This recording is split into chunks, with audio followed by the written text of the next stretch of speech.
অনেক সময় একজন ধনী মানুষও মানুষের জন্য ততটা করতে পারে না, যতটা করতে পারে একজন নিঃস্ব মানুষ।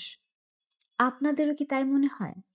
আজকের গল্পটি এমন এক রাজপুত্রের, যিনি মৃত্যুর পর প্রথমবারের মতো মানুষের কষ্ট দেখতে পেয়েছিলেন। হুম, ঠিকই শুনছেন, মৃত্যুর পর। আর সেই কষ্ট দূর করতে গিয়ে তিনি হারিয়েছিলেন তার সবকিছু। এটি অস্কার ওয়াইল্ডের বিশ্ববিখ্যাত গল্প দ্য হ্যাপি প্রিন্স। চলুন গল্পটি শুনি। একটি বড় শহরের মাঝখানে দাঁড়িয়ে ছিল একটি অপূর্ব সুন্দর মূর্তি। সেটি ছিল এক রাজপুত্রের মূর্তি। শহরের মানুষ তাকে ডাকত হ্যাপি প্রিন্স। মূর্তিটি এতটাই সুন্দর ছিল যে দূর দূরান্ত থেকে মানুষ তাকে দেখতে আসতো। তার পুরো শরীর ঢাকা ছিল খাঁটি সোনার পাত দিয়ে। তার দুই চোখে বসানো ছিল মূল্যবান নীলকান্ত মণি, আর তার তলোয়ারের হাতলে জ্বলজ্বল করত একটি লাল রুবি। শহরের লোকেরা মুগ্ধ হয়ে বলতো, দেখো, আমাদের হ্যাপি প্রিন্স কত সুন্দর। কিন্তু তারা জানতো না এই রাজপুত্রের হৃদয়ের ভিতরে কতটা দুঃখ জমে আছে। জীবিত অবস্থায় রাজপুত্র একটি বিশাল প্রাসাদে বাস করত। সেখানে ছিল নাচ, গান, উৎসব আর আনন্দ। প্রাসাদের উঁচু দেয়ালের বাইরে কি ঘটছে তা তিনি কখনোই দেখেননি। তিনি কখনো ক্ষুধার্ত মানুষের কান্না শোনেননি, কখনো কোনো অসহায় শিশুর কষ্ট দেখেননি।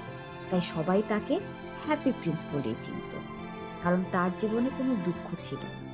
কিন্তু মৃত্যুর পর তার মূর্তিটি শহরের সবচেয়ে উঁচু স্থানে স্থাপন করা হয়।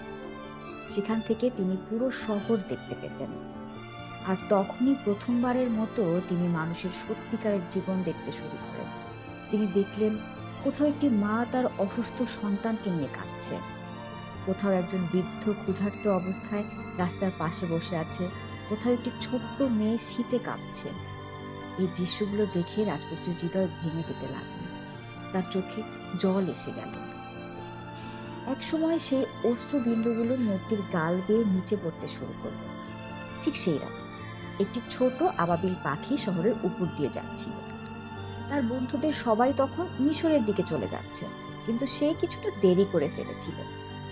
রাত হয়ে যাওয়ায় সে শহরের মধ্যে আশ্রয় খুঁজছিল। হঠাৎ সে হ্যাপি প্রিন্সের মূর্তির পায়ের কাছে এসে বসল। পাখিটি ভাবলো এখানে রাতটা কাটানো যাবে। কিন্তু ঠিক তখনই তার গায়ের ওপর একটি পানির ফোঁটা পড়ল। সে আকাশের দিকে তাকালো, দেখলো কোনো মেঘ নেই। আবার এক ফোঁটা পড়ল, তারপর আরেকটি। অবাক হয়ে পাখিটি মাথা তুলে তাকালো, আর তখন সে দেখলো হ্যাপি প্রিন্সের চোখ ভেজা, মূর্তিটি কাঁদছে। পাখিটি বিস্ময়ে জিজ্ঞেস করলো, তুমি কে, আর তুমি কাঁদছো কেন? রাজপুত্র ধীরে ধীরে উত্তর দিলেন, আমি হ্যাপি প্রিন্স, কিন্তু আজ আমি সুখী নই। তারপর তিনি এমন একটি অনুরোধ করলেন যা ছোট্ট পাখিটির পুরো জীবন বদলে দিতে চলেছিল।